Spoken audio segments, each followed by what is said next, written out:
Good evening, welcome. This is Hot Edition. We're live from News about Desawe Kanda, also live on Kesmi 107.1 in Tamale. We're on W 93.5 in Y and beyond. This evening, the new Patriotic Party heads into regional executive elections tomorrow with fierce contests expected across 15 regions as the party begins rebuilding ahead of the 2028 general elections. Who takes control of the regions? We examine the key contests, notable candidates, and what tomorrow's elections mean for the NPP's national reorganization. Stay with us here on Hot Edition on 3FM 92.7. We've got some detail for you. Also this evening here on Hot Edition on 3FM 92.7, we also in the Fosia Irebe constituency, Kojo Ponkroma drags Chief Justice Paul Bafoboni to the Supreme Court over administrative warrants directing selected High Court judges to sit and conduct criminal trials during the legal vacation. Details shortly. Also, the opposition New Patriotic Party goes into its regional executive elections this weekend with fierce contests expected in several regions as the party reorganizes ahead of the 2028 general elections. The elections will be held in 15 regions on Saturday.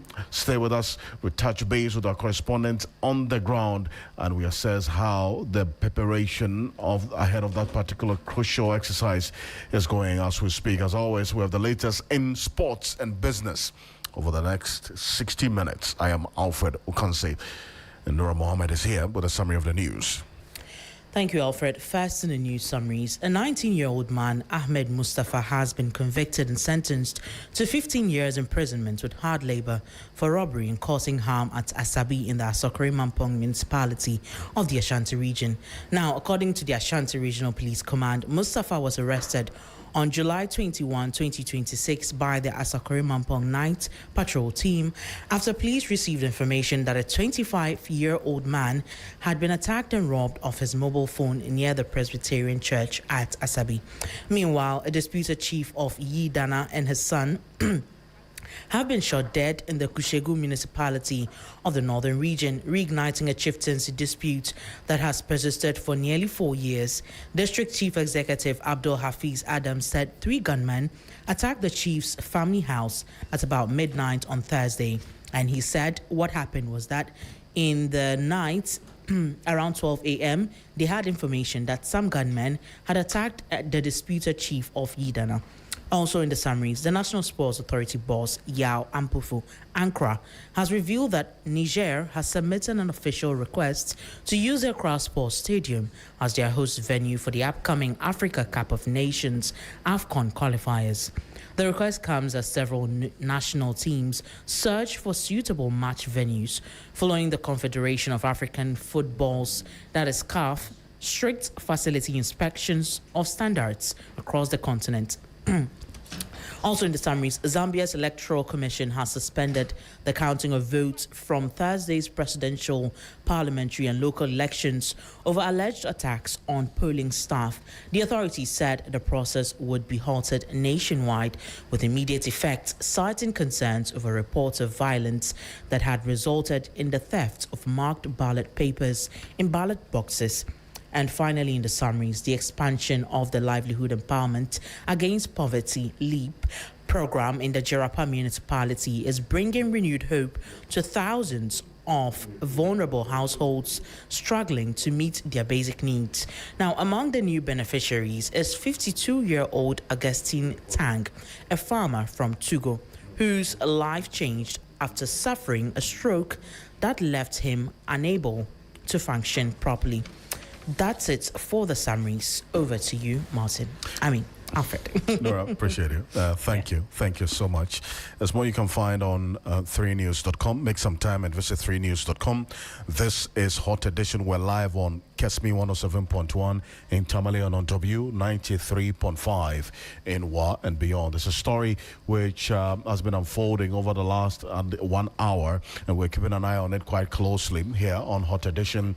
A disputed chief of Yidana and his son have been shot dead in the Gusheo municipality of the Northern Region, reigniting a chieftaincy dispute that has persisted for nearly 4 years. Stay with us. We've got an update on that, so we'll go into it shortly as we go on here on Hot Edition. But away from that, we go straight into the matters at the Supreme Court, because the New Patriotic Party has joined 4 other plaintiffs in challenging aspects of Ghana's constitutional provisions on presidential term limits before the Supreme Court. Now, according to the Deputy Attorney General, Justice Shemsai, the number of cases pending before the Apex Court against the Attorney General on the issue has now increased to 5. Now, Justice Shemsai disclosed that there's in a post on Facebook listing the cases and the dates on which they were filed. The latest is the New Patriotic Party versus the Attorney General, which was filed on the 30th of July, 2026. It follows 4 other cases currently pending before the Supreme Court. Azubila Salam versus the Attorney General, filed December 3, 2025. Kenneth Kranchi versus the Attorney General on the same matter of whether or not there's seeking interpretation, the Supreme Court interpretation on the matter of whether or not John Mahama is eligible for a 3rd term. They also filed for June 30, 2026. Ganiwo Al-Hassan versus the Attorney General. This suit was filed on July 9, 2026. And also Eric Appiah versus Attorney General, filed on July 20, 2026. And the latest to add on to it is the New Patriotic Party. They've joined in this the suit challenging the presidential term limits, also filed July 30, 2026. Now let's have a conversation on this particular development right now, and this is one that a number of reactions have been ongoing, and since Justice Shemsai put this on his Facebook page, a number of people have been reacting to it. We'll get into it shortly here on Hot Edition on 3FM 92.7, also on Kesme 107.1 in Tamale and beyond. Now the case center on the constitutional framework governing the tenure and term limits of the president. Justice Shemsai's disclosure places the NPP suit alongside a series of individual actions already before the Supreme Court, highlighting the growing legal contest over the interpretation and application of the constitutional provisions on presidential tenure. Now, the development comes amid increasing public and political interest in the constitutional limits governing presidential office and the circumstances under which a person may seek election to the presidency. As the cases are before the Supreme Court, their substantive arguments and the specific reliefs being sought by the plaintiffs will be determined through the judicial process. The Attorney General, who is the defendant in all 5 cases, will be required to respond to the respective claims as the matters proceed. But if you recall, President John Mahama himself has been clear on the matter that Ghanaians gave him 1 term, and he is focused on just delivering up until 2028. Also, the constitutional review process that was led by Professor H. Kwesi Prempeh, he did indicate that there was no room for a conversation about a 3rd term. But one person who has been posing that question to test the pulse of Ghanaians about this conversation of a 3rd term, whether or not there's a 3rd term really to be considered for John Dramani Mahama, is the Executive Director of Global Info Analytics, Musa Dankwa, is joining me on the telephone. Dankwa, good evening. Thank you for joining us. Good evening, and thank you for having me, Alfred. You have just put out the latest verdict, the July poll, on this same question about the conversation of a 3rd term for President John Mahama, even though he has been categorical that he is not looking at a 3rd term. You have today, so far, we have about 5 suits at the Supreme Court seeking interpretation of whether or not there is any confusion whatsoever about he having a 3rd term. The MPP is the latest to join in that suit, challenging the presidential term limits. What did your poll say? Right, thank you very much, Alfred, for having me. The polls were a bit of a mixed bag. First, when we ask voters whether they support the president's decision not to contest again, overwhelmingly, about 65% said they support his decision, which means that once he declared he has no intention to contest, even those who want him to contest say that we respect that decision and I think we should stick by it, we support him. But then when you flip the question and ask them, there are people who are pushing him to go for a third term. Do you support those who are calling on him to go for third term? Then 50% said no, they didn't support those guys calling on him to go for a third term. But 40% said yes, they support him going for a third term. With another 10% saying they have no opinion. So frankly, the country is a bit divided when it comes to the question of whether he should contest third term or not. But clearly, among the general public, they back him that he shouldn't contest. But because if he says he doesn't contest, that would have been a different story. But for now, they are backing him not to contest for a third term. If you narrow down that sample size to the members of the NDC, because I know you did that, Yes. amongst the members of the NDC, what was the outcome? Among the NDC, it's overwhelming. Around 63% support him going for a third term. Around 63% of the respondents who are NDC members Yes. support that third term The call for him to go for a conversation. third term, yes. Yes. But when you expand it beyond the NDC members, then There's no support across any other political party. MPP, just 14%, floating voters around 33%. So there's no widespread support across the country except among NDC voters. and did you drill down for the NDC? Did you drill down to find out why about 63% of the NDC members who responded to your survey say they support a third term call for John Mahama? I mean, we drill across all political parties, and the very question or answer they give to us is that his performance. They think he has performed very well, and that is the reason why they want him to go for a third term. And for those who say they don't support his going for a third term, the reason is the Constitution. I see. And this is now a judicial question before the Supreme Court. It is also a political question as well. And that's why Dr. Jonathan Asante-Okyere, he's been listening to you. He's a senior political analyst and a lecturer at the University of Cape Coast. Dr. Asante-Okyere, is it not interesting that, and that's Bosa Danquah giving us the details of the work he's done. The poll amongst NDC members, 63% of them say they actually favor a third term conversation for John Mahama. But he's been clear, and let's take a listen to him, clearly stating that he is not looking at a third term. Take a listen to him. As I talk with you, Mama, I want to thank you. I just make a little comment. The people of Ghana gave me a mandate for one term, and I am working hard to meet the promises I made them. And so I always tell my ministers, I say, let's number our days so that we can work harder to meet the promises we made the Ghanaian people. I know that people have gone to the Supreme Court seeking interpretation of the clause that governs the tenure of the president.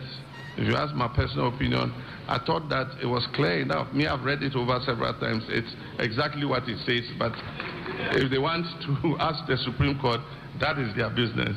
But I know that the people of Ghana gave me one additional term, and I'm going to work to meet the trust that they put in me. Thank you very much. So that's the president there. He's focused on one additional term, and then that's it. And he's clear. The question before the Supreme Court, the president says when he reads that provision, it's clear in his mind. So he doesn't even know what people are seeking for at the Supreme Court. Dr. Asante-Okyere, I'm bringing your thoughts on this particular one as against what Musa Danquah has just put out right now. Well, let me say good evening to your good self and Mr. Musa Danquah and your listeners. I really do not know the mischief that people want to really cure. Per the Constitution, where the ambiguity appears to, I'm not saying there is the word consecutive.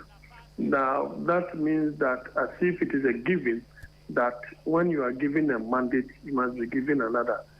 And there is that kind of lacuna. I don't know whether it is indeed a lacuna, because the mandate that is given any person that is elected is 4 years. So there is no automaticity that when you are given 4 years, you must be given 8 years. There isn't anything like that. Your performance will indicate whether the ordinary Ghanaian will decide to give you another. And so if you listen to the president, I don't even see where people seem to have a problem. What do they really want from the president? Unless it is politically calculated, as it were, to create a disaffection for him from Ghanaians. Because why is that the case? But it started when Mr. Afenyo-Markin was the first person to suggest to us that, well, the process through which the former Chief Justice was taken through and for her to be removed, of course, meant that the president was looking forward to a third term. And that is how this debate has continued. And the president has said this about 2 or 3 times, that that is not his interest. And so it is very funny. To some of us, it is very, very funny. Yes, the NDC, fraternity may decide to say that, well, 63, according to the Global Analytics, saying that, well, they think that the president should go for a third term. Well, that is their mindset. Definitely because the president has performed incredibly well, or far better than his predecessor. And that's the more reason why he seems to have that overwhelming approval rating, as far as Ghanaians are concerned. But other than that, I don't really know what mischief they really want to cure. You see, because it is just unfortunate that the president lost elections in his first term, and that was 2016. Now he stayed, behind the scenes for 8 solid years. He gets the opportunity again to run, and that is when he did. And so he's doing his second term. And when people say that, well, you can go for, then when you can go for, the word they use is third term. That falls on the Constitution. Third term can never be equated to second term. For you to have a second term, it means you are doing 8 years. So if you are doing a third term, that is 12.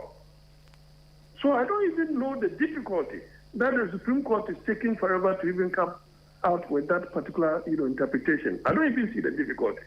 So, well, Mr. Musa Dankwa has decided to do a poll on that. Well, you have others who think that, 40% says, well, they think he can go. 50 says no, 10, undecided. It means that it is 50-50. I think that we need to bear in mind that we need to protect the security and integrity of our democracy. You see, the president is overwhelmingly popular, but taking him to a different tangent in itself could be a subject of insecurity and instability. Right. And so we don't need to create that particular situation and a scenario for him where he may be forced to do some certain things that are unthinkable. Finally, you see, that is how we create tyrants in Africa. The lives of Mugabe, they all started very well. But because of those who want to control factors of production, right, those who have surrounded him, ensured that they amended constitutions here and there. You can talk of Alassane Ouattara, you can talk of other, West African, government. So, I mean, we don't need to, create a situation where his legacy could easily be marked. Mm-hmm. I think the man has clearly stated that he's not interested in that. And I think we must stick to that. Thank you. And kindly stay with me. Mr. Dankwa, thank you so much for joining us. Mr. Dankwa is the Director of Global Info Analytics. Dr. Asante-Oche, I need you, so stay with me. I'm going to go into our next issue, and that's still on the lines of politics. We'll gauge the mood in various regions because the opposition New Patriotic Party is going into its regional executive elections this weekend with fierce contests expected in several regions. Now, as the party reorganizes ahead of the 2028 general elections. The elections will be held in 15 regions on Saturday, August 15, 2026, with the Western North region voting on Sunday, August 16. The polls are expected to produce regional leadership teams that will spearhead grassroots mobilization and organizational activities as the party seeks to rebuild following its defeat in the 2024 general election. The reorganization will culminate in the election of national officers in October. On October 3. that's later this year. The positions to be contested include the national chairman, general secretary, national organizer, national treasurer, national women's organizer, and the national youth organizer.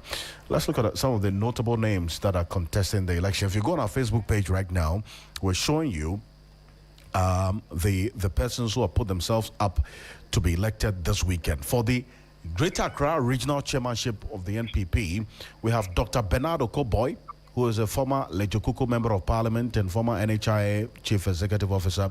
He's seeking to be elected as a chairman for the Greater Accra region of the NPP. Then there's Alfred Boy.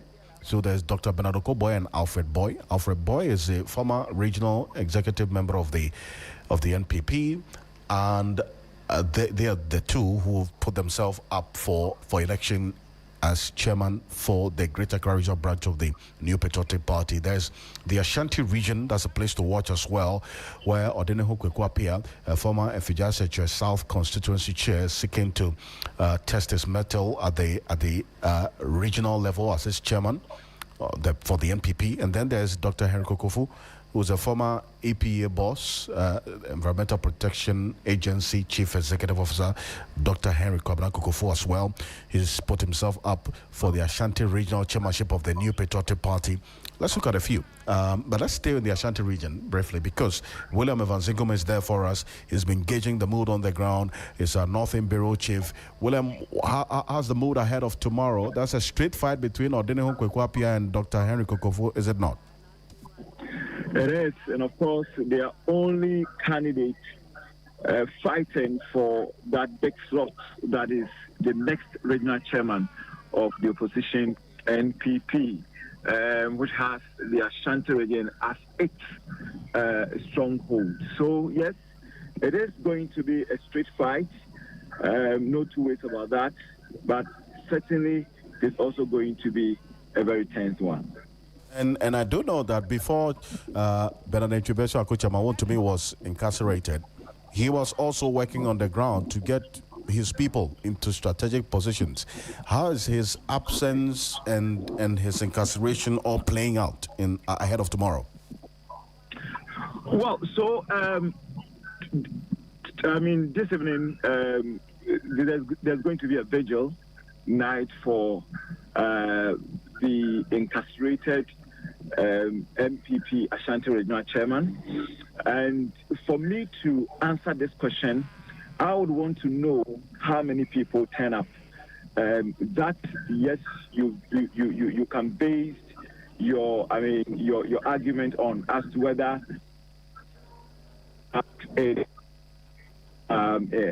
impact on tomorrow's exercise or otherwise.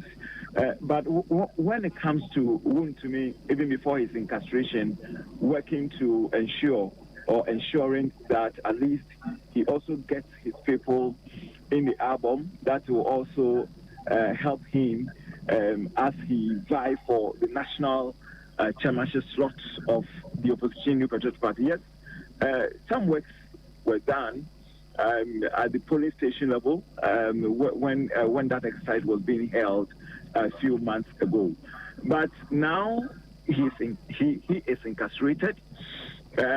His camp has also, let me put it this way, there has been some level of division as to which side his camp is actually pushing for victory. I'm saying this because one of his aides, we all know Nana Siedu, has openly said that the delegates should vote for Chairman Kokofu or Henry Kwabena Kokofu. Some people who have been monitoring perhaps will conclude that Wontumi's camp is supporting Henry Kwabena Kokofu. And by and large, there's some level of extension because of the fact that Wontumi was also very close to DMB. But I can tell you that in the last couple of days, DMB camp, has also come out to say that they do not have any favorite as far as tomorrow's exercise is concerned. So all these things are playing out, gearing up to for tomorrow when over 1,000 delegates converge at the Jubilee, of the Kumasi Jubilee Park to elect the various candidates, and where eyeballs will be is who becomes the regional chairman of the MPP here in the Ashanti region. Perfect. So it's a straight fight between Coker and Kokofu. Absolutely. Perfect. Thank you so much. And I know, William, are going to be on the ground for us right from the get-go tomorrow. We'll be reporting every step of the way, and we'll definitely bring you everything you need to know here on your Election Command Center. William Evans Inkom, Northern Bureau Chief, thank you for joining us. We're going to go to Tamale shortly, Tamale and Northern and Savannah region as well. But Dr. Jonathan Asantiocho is still with us. And Doc, I bring you in on the Ashanti region contest for the chairmanship of the MPP. Its incumbent MP, that's incumbent chairman, that's Bernadette Chiboysiako Chairman Wontumi, is in jail, serving a 20-year jail term, as we do know. But tomorrow, his successor will be known because he is also seeking to be the party's national chairman. Straight fight between Coker and Kokofu. How do you see things playing out? Well, it's very interesting. If you look at this particular situation, you're looking at a situation where Coker has been, a perennial pain in the back of Mr. Wontumi as far as elections are concerned. And I think that he's been very close. So that means that he has a higher chance of winning that particular elections. If you look at the narrative that has been given, then it means that the support base of the incarcerated Mr. Wontumi, are obliged or obligated to, as it were, support Mr. Chairman, Mr. Kokofu. It is good that the leadership of the party, as far as the flag bearer is concerned, have dissociated themselves, as it were, from favoring or supporting income. That in itself will create that kind of fairness that will ensure that the elections come out, with the results reflecting the desires of the people. That being said, the euphoria that really surrounds some of these elections, I can't smell it. That should tell you that the majority of Ghanaians are not really so much interested in what the NPP does. And that in itself is something that must worry the NPP. They're supposed to have flipped up that kind of sentiment. Maybe when we get to the national level, we are going to get that particular sentiment. But at the regional level, the euphoria is very low. It is only the case that we are looking at the Ashanti region, because that happens to be the hub of the heartbeat of the party. And I think the other interesting one is Greater Accra, because the population in Greater Accra is a little higher than Kumasi. And Greater Accra happens to be the heart of the country. Anything that comes in and goes out, if it is expensive, that is where it begins from. And so if it is good, that is where it begins from. So I think that we must equally be watchful of what happens in Greater Accra as much as what happens in the Ashanti region. Chairman Kokofu is someone who is mild-mannered. He speaks very well. He's quite gentle. Coker has equally, appeared to be same. In actual fact, Chairman Wontumi, if he had decided to rather contest for the regional chairmanship, of the same region, he would have lost, because there was that groundswell, position against a slot of being chairman again. Because, believe you me, if the main opposition party to the MPP gets over 30% in that particular region, it means the MPP is going to lose the general elections. And once they got that, that means that, his position as regional chairman remains untenable. Probably that's the more reason why he had intended to go for the national chairmanship. Of course, he was going to lose anyway, miserably though. But that aside, I'm of the view that they need someone who can really deliver and ensure that the NDC does not get that particular percentage. And that decision is what must influence their decision as far as the delegates are concerned. I think Coker has distinguished himself.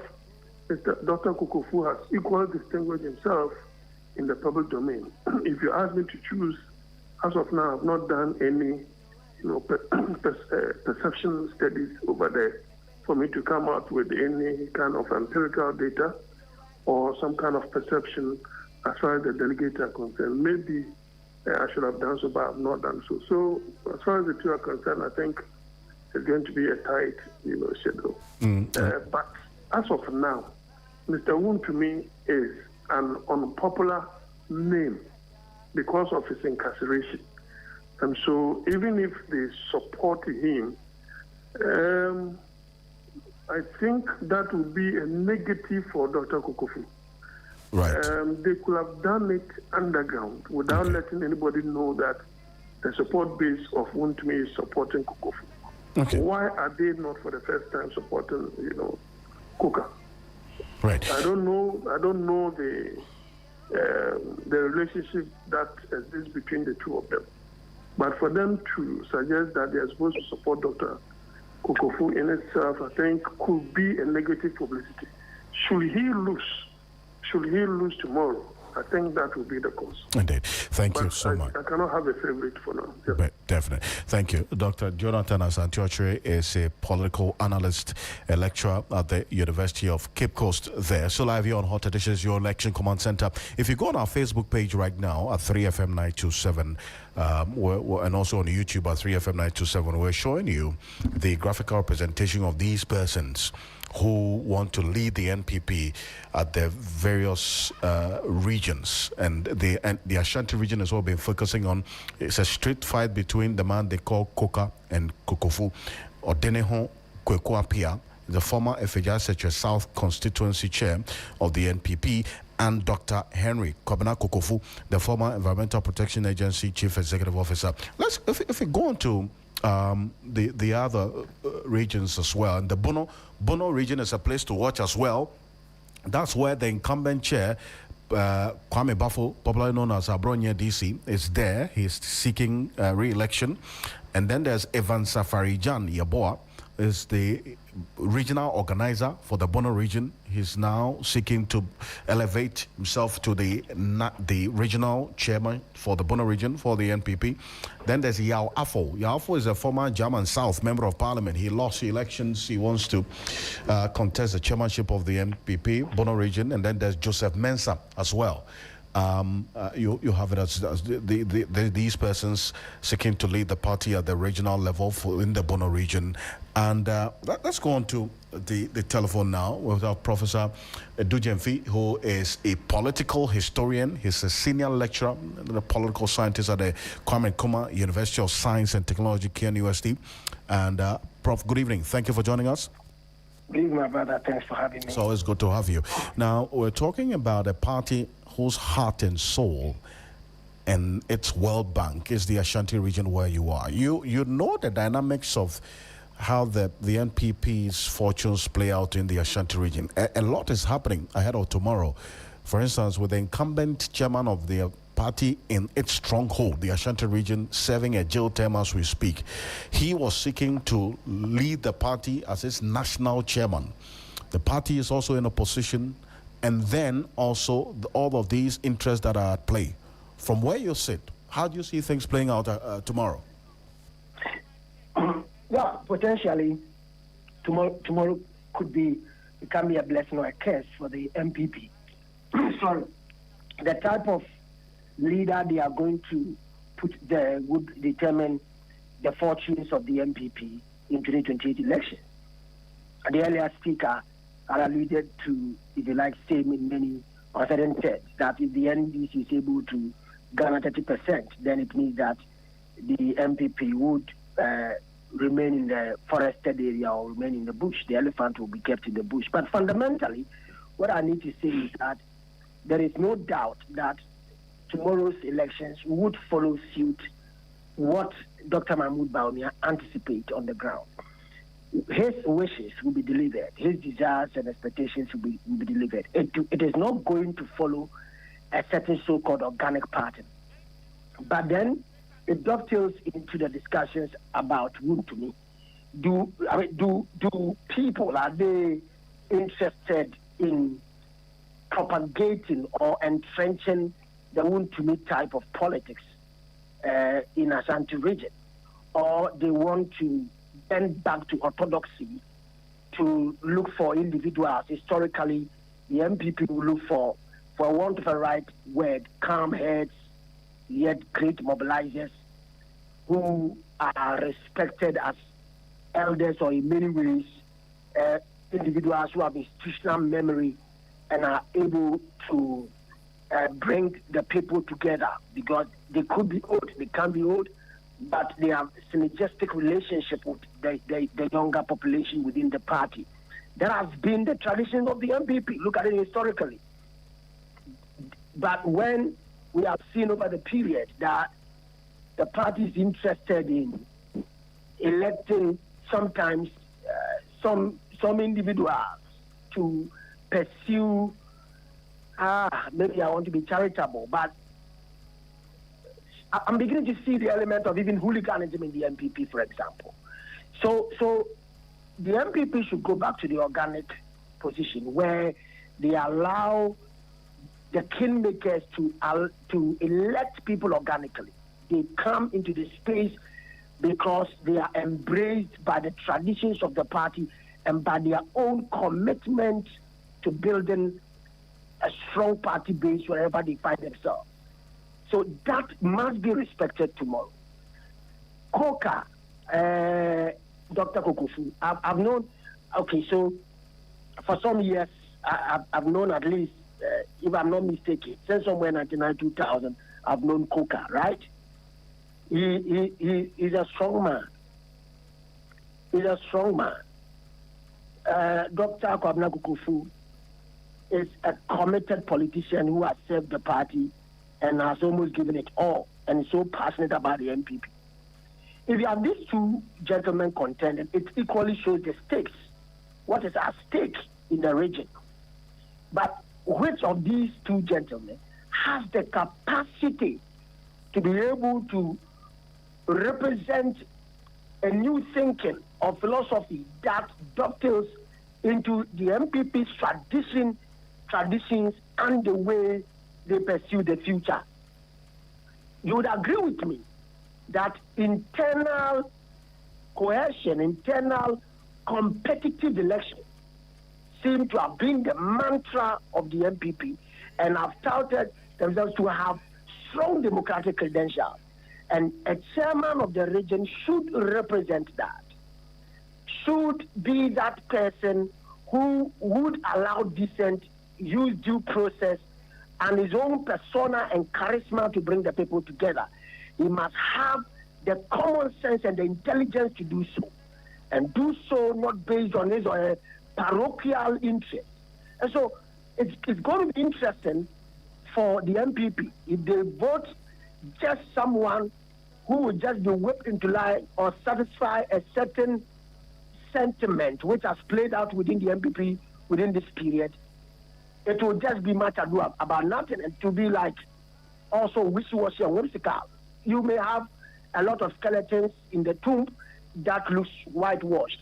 Where the MPP sits, they must look for the one who can unify the region and can do the work at the base and bring people to where they can at least sustain their capacity and make their region count going forward in 2028 elections. And quickly, do you see that in Odenegho Kwekwapia and Dr. Henry Kokofu? Look, I will tell you this. It's almost like a two-horse race. It is fierce between the two people. I think that the MPP needs a calm head, and the constituents themselves, the kingmakers, know who will represent that calm head, who will be able to address the needs of the party in the region, who will not represent the team that went into elections and lost woefully. Yes, they know. And maybe finally, if you have to stick out your neck, knowing them, who would it be? I think I have to be fair to the process, my brother. I know you always push me, but let me be fair. I've already told you I've known one of them for over 20 years. So let's allow the process to continue, yeah. Thank you so much for. You're welcome. Appreciate you. The Professor Kwabena Edu-Gyamfi there is a senior lecturer, University of Cape Coast. Also joining us is Divine Otu Agohom, is the Greater Accra Regional Chair of the MPP. Mr. Agohom, thank you for joining us. From where you sit, I know you've been at the forefront of organizing ahead of tomorrow. How's tomorrow going to be like? Well, thank you, and good evening to your cherished listeners. Yes, you said it rightly. We've been organizing for the regional elections taking place tomorrow at the Manwaek Exam Center. Operation has been good so far. We're looking at delegates coming from about 32 out of the 34 constituencies. As you are aware, each constituency is contributing a delegation of about 19, voters, except in constituencies where we have sitting members of parliament. In that case, it will be 20. So far, it's good. We've worked with the ET for tomorrow's exercise, the police, and 4 key stakeholders. The delegates have also been meeting with the committee, so they are well informed on all the processes, piece of poll, everything has been sent. And so we are good to go tomorrow as far as, this exercise is concerned. I see. And I see that there are 2 persons who are going head-to-head on this one, seeking to also lead the region from tomorrow. The dynamics on the ground, you are in opposition, it's not going to be the same 4 years ago when you won, is it not? Well, thank you. The major difference this time is that we are in opposition, as you already know, and ordinarily you would have expected that interest in party positions would have been on a low key. Surprisingly, that is not it at all. The contest is so heated that you sit back and wonder. The NDC a while ago said that the MPP is collapsed, and the party that is collapsed, people are fighting, occupy positions, and serve the party. So yes, it's quite keen, and the leadership, they have 2 aspirants, all coming from the same constituency. So definitely by the close of tomorrow, God willing, we will have a regional chairman who hails from the Jokuku constituency. I think so far it's okay. They are all members of the party who served in various capacities.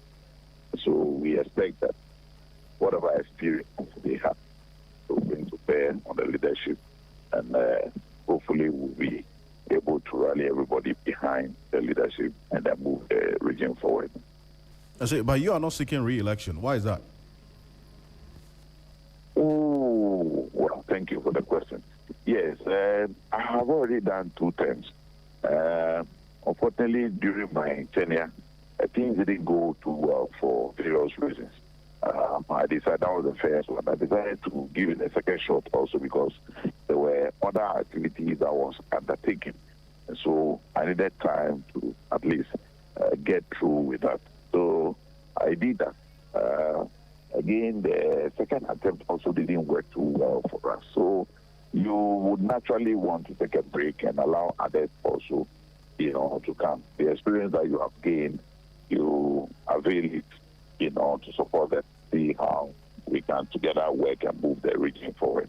That's my reason for, staying out. I'm not staying out of the party. I'm still a member of the party, National Council, and I'm available to support in whichever way I find myself. I thank you very much for joining. Appreciate you. You're welcome. That's Divine Otu Agohom, is the Greater Accra Regional Chairman of the NPP. He is not seeking re-election. That position tomorrow, by end of day tomorrow, we'll get to know in the Greater Accra region. Let's see those who are contesting for the Greater Accra region for the MPP, who replace Divine Otu Agohom, the Greater Accra Regional, incumbent Greater Accra Regional Chair of the New Patriotic Party. It's going to be between Dr. Bernard Okoboy, former Lejokuku MP, former NHIA Chief Executive, former Deputy Health Minister, and also Alfred Boy. So there will definitely be one boy who would win tomorrow between Okoboy and Alfred Boy. But we'll keep an eye on that tomorrow. Stay with us here on your Election Command Center. We'll be updating you as we go on the issues here on your Election Command Center. But still staying with the New Patriotic Party, the Ofoasia Yerebi Member of Parliament, that's Kojo Nkrumah, he is at the Supreme Court asking a number of questions, filed a suit that challenges the constitutionality of administrative warrants issued by the Chief Justice directing selected High Court judges to sit and conduct criminal trials during the legal vacation, with the Chief Justice Paul Bafuboni as the first defendant and the Attorney General and Minister for Justice Dominic Ayine as the second defendant. He filed a writ at the Supreme Court on Friday, August 14, 2026. Mr. Nkrumah is seeking declarations that the administrative warrants issued by the Chief Justice are inconsistent with the Constitution and are therefore null and void. He's seeking reliefs, declaration that the warrants of the Honorable Chief Justice directing some judges to sit and conduct criminal trials in selected cases during the legal vacation is inconsistent with the letter and spirit of Article 17(1), 2, 23, and 29, 296A and B of the Constitution, and therefore unconstitutional, null and void. A declaration that the action of the Honorable Chief Justice to promote and facilitate the hearing of special criminal cases in the legal vacation to the total neglect of other criminal cases tantamount to selective justice, which contravenes the letter and spirit of Article 17(1) of the Constitution and therefore unconstitutional. A declaration that the warrants of the Honorable Chief Justice directing some judges to sit and conduct criminal trials in selected cases during the legal vacation violates the right to health of members of the bar and judicial service who have been affected by the directive and is inconsistent with Article 24(1), 2, and 3610 of the 1992 Constitution. So that's how things are playing out right now. We'll get to see how the coming days will look like. It's some 12 minutes to the top of the hour here on Hot Edition on 3FM 92.7, also on Kesmi 107.1 in Tamale. We're live on W 93.5 in Wa and beyond. Beleshen is standing by with the latest in the world of sports after this quick break. 2 days, 3 regions.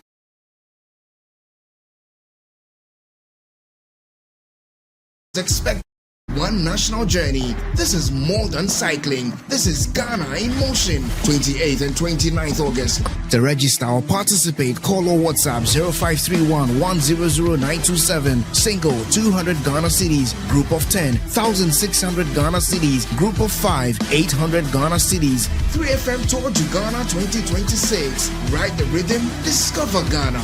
Loading. Are you ready? 3FM Tour to Ghana 2026. Brought to you by You Fresh Juice. Fratelli Calipo. 2 days, 3 regions. Segments here on the 3FM Hot Edition. My name is Bill Ishen. Now to our first story, the National Sports Authority says urgent rehabilitation works are needed at some of Ghana's major stadia to meet the Confederation of African Football's requirements. Now, NSA Director General Jan Pofoankra says engineering assessments have been completed and submitted to the Ministry of Sports and Recreation, with the authority now awaiting the release of funds to undertake the necessary works before the deadline. Now, he made this revelation during the inauguration of a 5-member resource mobilization and partnership committee as part of efforts to strengthen funding and build strategic partnerships for Ghana's sports sector. When we first took over the administration of the National Sports Authority, we did do a preliminary round of inspections, and the report was made available to the Ministry of Sports and Recreation. And of course, we are aware that works must be done, but the key factor here is the mobilization and then release of funds so that those works must be done.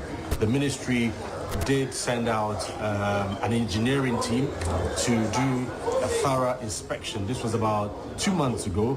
A French African-based company, the headquarters in France. They've done the engineering works, and the report has been submitted to the ministry. So what we are waiting now is to ensure that we get the funds to do the work.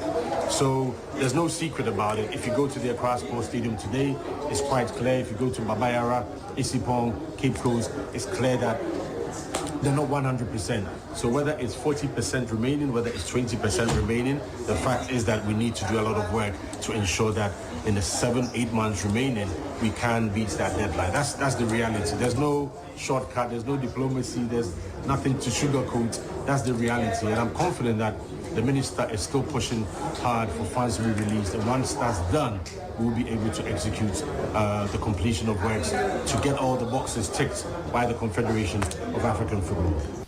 That was Yaron Pofuankra, the Director General of the National Sports Authority, speaking then. Now, Ghana's Black Queens have been placed in Pot 3 ahead of the draw for the preliminary phase of the 2027 FIFA Women's World Cup Playoff Tournament. Ghana will be joined in Pot 3 by Ecuador, while Chinese Taipei and Uzbekistan are in Pot 1, with South Africa and Papua New Guinea in Pot 2. The Black Queens will face Ecuador from Pot 3, Papua New Guinea from Pot 2, and either Chinese Taipei or Uzbekistan in Pot 1, with FIFA's rules preventing Ghana from being drawn against a fellow African side, South Africa. Now, 6 teams will be divided into 3 tiers, with the top 2 in the standings joining 4 pre-qualified teams in the final phase, where 3 World Cup places will be decided. The first phase will take place at a centralized location in November and December 2026. Let's cross borders to Europe, where Enzo Maresca has emphasized the importance of Sunday's FA Community Shield final with Arsenal, describing the clash as a first opportunity for silverware during his tenure. The Italian led the team for the first time in a competitive setting.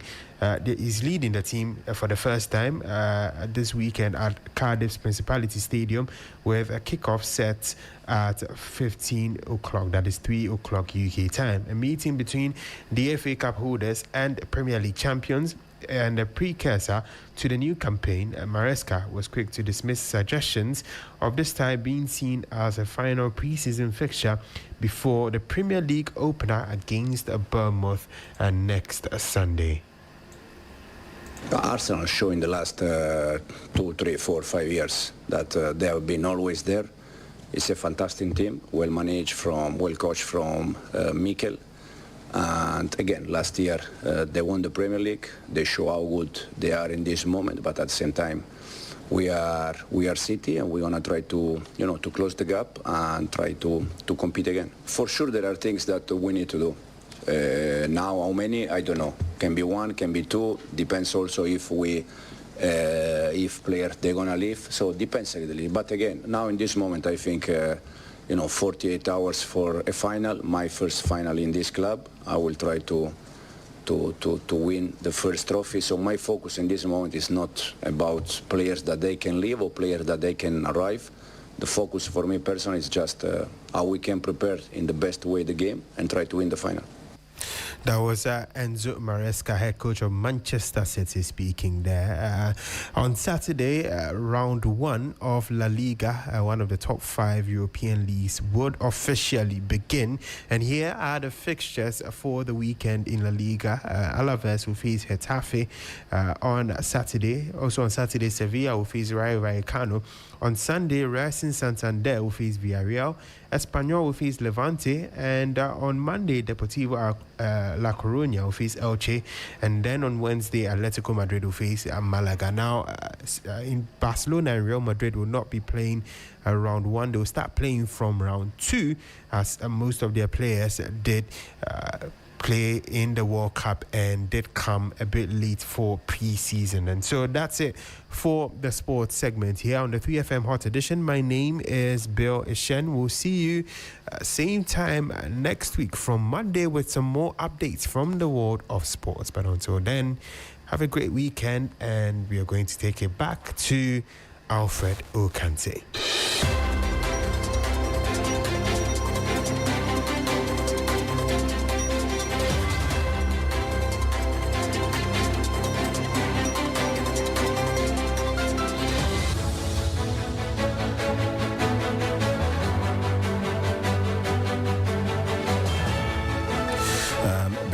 Thank you so much. Sola Avia on Hot Edition on 3FM 92.7. The President, John Dramani Mahama, has summoned the Metropolitan Chief Executive of Tema, Ebi Bright, and the Managing Director of TDC Ghana Limited, Courage Makafui Nonekbeku, for a meeting over a growing dispute between the two state institutions. The meeting is scheduled for Monday, August 17, 2026, and will also be attended by the Minister for Local Government, Chieftaincy and Religious Affairs, and the Minister for Sanitation, Works and Housing.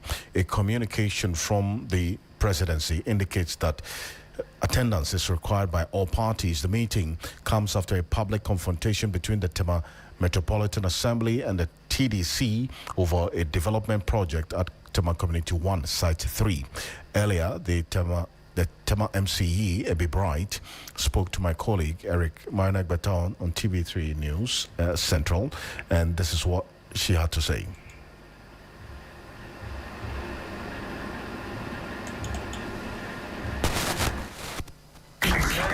So let me restate that the president has not asked for this project. It has nothing to do with him. He has not given any instructions that says that your views don't matter. In any case, any development is possible as long as we follow what the law has laid down, which requires that the assembly will lead a process of engagement with the residents. We can always rezone an area for development, whereby the assembly will lead discussions with you. We will sell you the idea, we will get your buy-in, we will agree, we will come to the assembly. We head onto the scene and we ask them to stop work. But I'm responding to this because, of course, we had an agreement to have a conversation, an in-depth conversation on this matter today. However, just before coming on, I've received an invitation from the presidency for clarity on the issues on Monday. So, in deference to that, I want to be brief because they've asked that we address this matter on Monday, and I have to respect that process.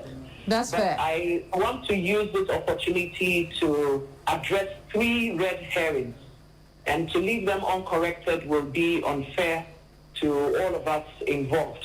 Now, the TDC is calling this issue a turf war, and that is a red herring. There's no turf to fight over. Parliament settled all of this in 1993. It reinforced it in 2016, and TDC was converted to a limited liability company in 2017. So calling the situation a turf war between the government of Tema and a government-owned limited liability company is a red herring. It's a tactic to make it look like 2 equal parties are disagreeing. They are not. One has the law, the other does not. And that is what the first one is. The second one is that TDC is saying that we've destroyed government property. That is another red herring. The TDC's own signboard on the site reads construction of shops and offices. Their own press release calls it a housing project. Their own signboard contradicts their own statements. But more importantly, unpermitted construction is not government property. It is unauthorized development. And their own MD has admitted publicly that TDC has been building without permits for decades. That's Ebi Bright, the Tema Metropolitan Chief Executive there. Here's also the account of the Managing Director of the Tema Development Company, that's TDC, Ghana Limited, Courage Makafui Nonekbeku, also speaking earlier today on the matter. By the mayor herself. You all saw the videos. You saw the photos. You can't do that. We must exhibit some level of maturity. This is government project. Go and see the billboard. Government of Ghana. So MD, and to still go ahead, we will talk to the contractors to crash some of their programs so that they can proceed and move on. But of course, I don't know. We will plead with them to ignore. But if they insist that they want to charge us for the damages, we have to pay. That's a TDC boss there. You can find more of this on 3news.com. Make some time and visit 3news.com. On behalf of the rest of the team, thank you for staying with us here on Hot Edition on 3FM 92.7. And join me and the team at 10 p.m. for Ghana Tonight on TV3, which is going to be live on 3FM 92.7. We're also on tomorrow morning at 7 a.m. for The Key Point on TV3, which will also be live on 3FM 92.7. On behalf of the team, Sixto Don Olo, Richard Brightado, Tofik, Rosalind, thank you for staying with us throughout the week. Have a great weekend. I am Alfred Kanse. The drive continues with DJ Abiam and Trickmatic. Stay tuned.